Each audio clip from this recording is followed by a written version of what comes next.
Should I ask for a raise? Is this safe for my baby to use? How am I going to afford How do I daycare? balance being a Should mom I start my with own my business? career? Women have a lot to juggle, navigating the challenges of their life, career, and family. We're bringing attention to the issues on their mind and highlighting the women who are making a difference. As we move into a new year, you may be thinking about asking for a raise. A recent study found the average worker hasn't received a raise at their current job in the last 3 years. When you factor in inflation, you're losing money. I talked with a negotiation expert and learned what you can do to set yourself up to earn more in the new year. It's on her mind. Several weeks ago, I showed you the Economic Status of Women in Oklahoma report finds women in Oklahoma earn 27% less than men on average. One step toward closing the pay gap is asking for what you're worth. It's about your contributions to the company in the future and how much they're going to value that. Andres Lares is managing partner at Shapiro Negotiations Institute and co-author of the book Persuade, the 4-step process to influence people and decisions. Males are more comfortable to ask for more than females. Females, in this sense, have almost too much empathy. Linda Henson says she never had to ask for a raise because her employer automatically gave her one every year. Started out as head teller and stayed head teller for 28 years. And they were just always fair with me. When Sherry Ledford re-entered the workforce as a single mom of 3, she worked up the courage to ask for a higher wage. Through a little bit of nervousness, spoke up and said, no, I feel like this is the amount that I should ask for this position. It would be the appropriate amount. And they agreed. And so, yes, I received that increase even from the beginning. Number one mistake women make is not asking in the first place. How do you balance that empathy with still being able to make the ask and do it confidently? And the answer to that is really preparation. He says, first, do your research. You want to go on salary.com, Glassdoor, Indeed, wherever you can, and find that. And what happens is finding that will give you some confidence because you're going to find some that are going to help support your claim. And that's good. You want to be prepared if your boss brings those up. Remember, it's not about why you need more money. It's about why your employer needs you. It's really to remind them of what additional value you're going to continue to bring to the table. And so you're getting a raise because of that, not because gas prices are higher or grocery prices are higher. Not to mention, they may eventually come down. I don't think you're going to ask for your raise back. He says don't get frustrated if your boss says this isn't the right time. Ask when you can revisit it. In a month, 3 months, 6 months? Then follow up. It may seem counterintuitive to ask for several things, but if you have multiple requests, like higher salary, more paid time off, more flexible time, a one-time bonus, or a better title, it allows your employer to negotiate and show they value you if their hands are tied with a tight budget. We are paid less, we're valued less, we're scrutinized more, we're not offered that promotion. Facing challenges at home and at work, I met up with a former network news anchor and learned how she's working to make things better for working mothers.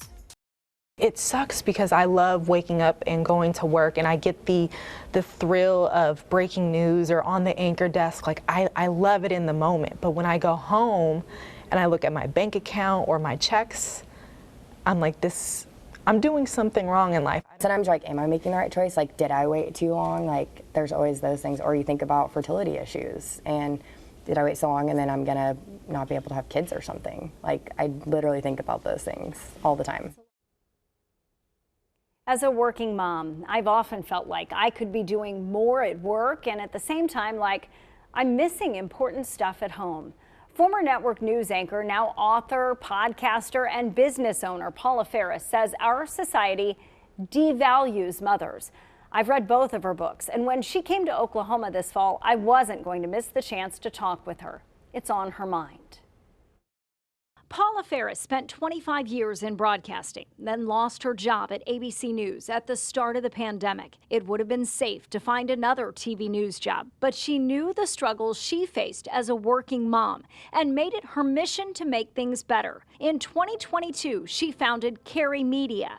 There's something called the motherhood penalty. We are paid less, we're valued less, we're scrutinized more, we're not offered that promotion. I've previously reported on the gender pay gap in Oklahoma. In her book, You don't have to carry it all. Ditch the mom guilt and find a better way forward. Ferris explains working mothers make 70 cents on the dollar compared to working fathers. But the reality is that motherhood has grown us scientifically in empathy and efficiency and courage and vision and leadership because of motherhood, not in spite of it. And that's whether the baby grew in your heart or your tummy. She says up to 90% of working moms are feeling burnout. I've reported on the research at OSU on the burden of invisible labor. Ferris says moms are the default parent, carrying everything. The U.S. economy is suffering. Women are dropping out of the workforce, and we can't keep doing it all. And really, it's not sustainable in a society where most families need 2 incomes just to survive. 70% of moms will be the primary breadwinner for their families by the time their children are 18. And if we continue to pay moms less, value them less, and scrutinize them more, and put everything on the mom, we'll continue cycles of debt and poverty, and families are going to suffer. If we stop having kids, we don't have a human race. If we stop having kids, we don't have a labor force. If we don't have a labor force, we can't grow our economy. So supporting families is not just the right thing to do, it's the right thing to do for our economy. She says one of the greatest costs of doing business is employee turnover, and research shows parents are fiercely loyal to employers who they feel have their back. Carey Media is growing, and she works to hire parents. Yeah, I'm a big fan. You want to get something done? Hire a mom. As moms, we're always trying to make the very best decisions for our family. But years after recalls, infants are still dying in products the Consumer Product Safety Commission says are unsafe for your baby to use for sleeping. I learned why some of these items are still being sold. It's on her mind. This product is at an incline. You know, it's more than 10 degrees. And you know, what happens with a real baby is their head would literally fall to the chest, and that would occlude the airway. Inclined infant sleep products like this Fisher-Price Rock and Play sleeper are now blamed for more than 100 deaths. Safe Kids coordinator Beth Washington showed me what makes them dangerous. That baby could turn over again. They still don't have that neck muscles and the ability to, get their head out of this soft padding, and it could again suffocate the baby. And it's happened. Yes. This product was recalled from store shelves in 2019, but Beth's colleague just picked this one up for about $15 online. She was scrolling through Facebook Marketplace and came upon this product and was like, okay, we need to get this off. She didn't want this to fall into the wrong hands. She didn't want somebody to use this because it's been recalled. I did a quick search on Facebook Marketplace and found this Colcraft Cuddle and Care inclined bassinet for sale. Similar inclined sleeping products are blamed for dozens of infant deaths. So in 2020, Colcraft announced this recall. I found this Boppy newborn lounger for $10, but the company recalled it in 2021, and it's linked to 2 more infant deaths even after it was pulled from shelves. We've got this baby on a hard surface. The baby's on their back, and they're all alone.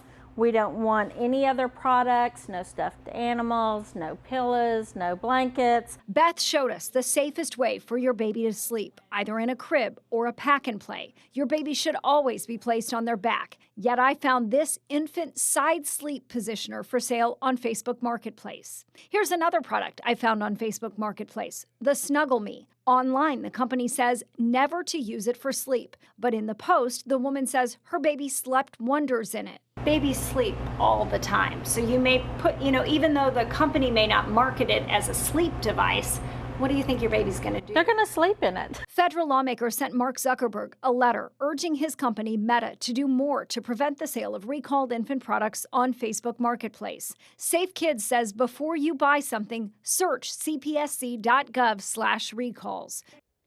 You may be checking flu shots or COVID boosters off your to-do list, but there's another vaccination that doctors say could save your teenager from a life-threatening illness.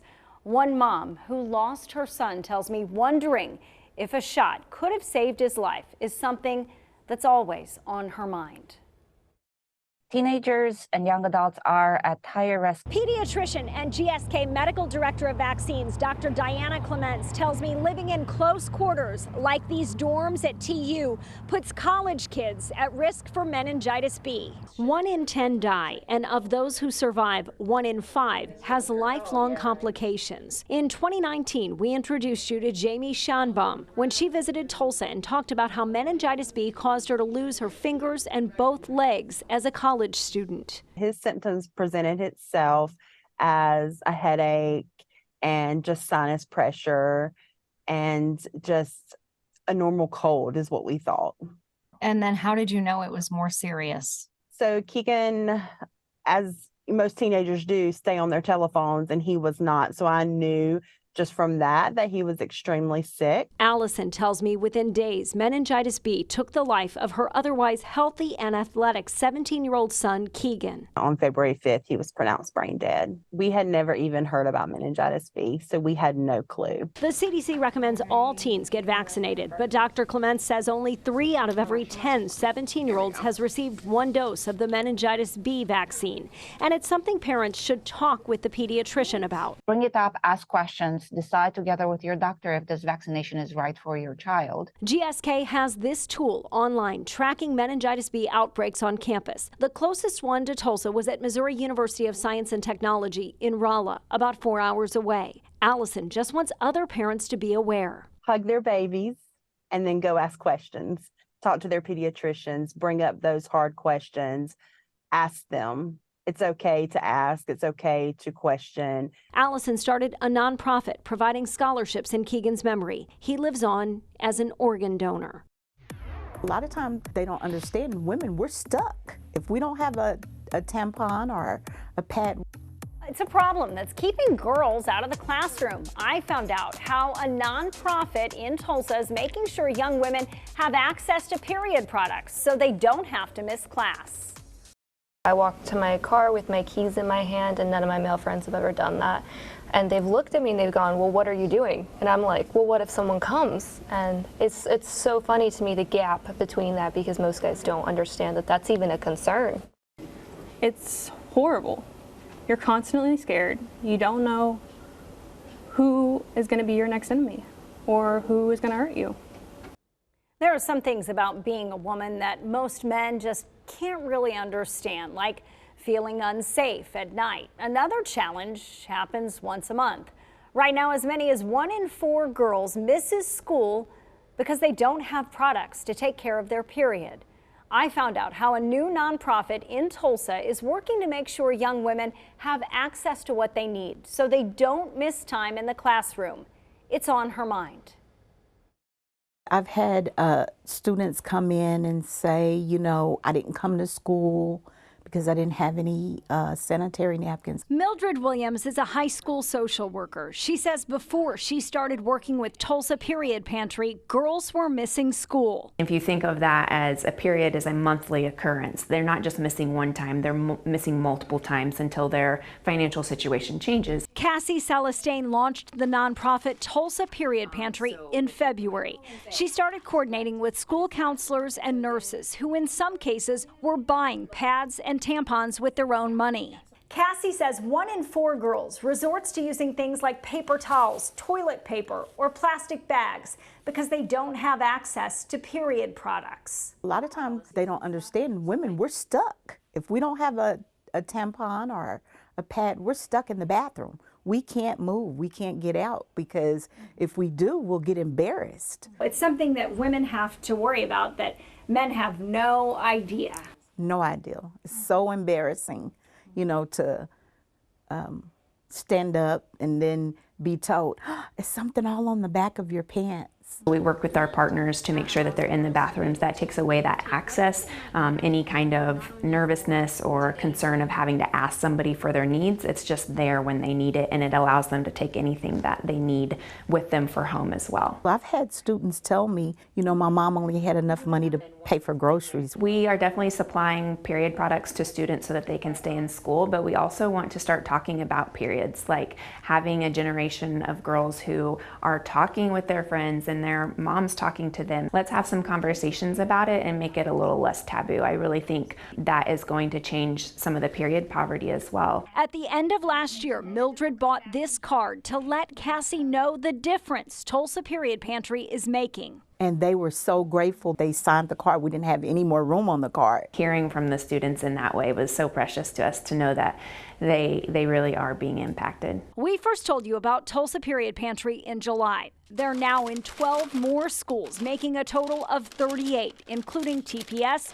Union, and Broken Arrow, providing more than 13,000 young women in Tulsa County access to period products. And Mildred says girls are coming to school even when it's that time of the month. When I talk with them about their attendance, it's not, I don't hear I didn't have any tampons or pads anymore. So I know that the system being in place has been an improvement. Once a month, volunteers help sort donations and stuff bags, and groups often host supply drives. If you'd like to get involved, just go to tulsaperiodpantry.org/get-involved. Women over 50 are staying in shape, playing a sport they love. I met one woman who told me at 71 years old she loves basketball, and it's something she didn't even have the chance to do when she was younger. In the 1970s, her high school didn't have girls' sports. I went to Hicks Park and practiced with the Tulsa area women's senior basketball program. It's on her mind. I have such a passion for basketball. It's so much fun. They may not be in high school. Gosh, it's fun. Or even in college. Basketball is fun. But that doesn't stop these Tulsa area senior women's basketball players. It's challenging, and not only physically challenging, but also mentally. I try to keep us running, moving, and keep us in shape. Coach Kim Bunker's 57. She walked away from a college scholarship to get married. Then at 32, she was recruited while playing on a basketball team with military spouses. I lived on campus. They put me up on campus and they paid for everything. So that's where I played ball. At 35, with a young son, she was a college athlete and says she loves the sport just as much today. But not everyone here is a seasoned athlete or even an athlete. Okay, I've never played basketball before, and I borrowed a pair of tennis shoes, but they tell me I'm welcome here because they are always learning. So I'm learning how to do this now.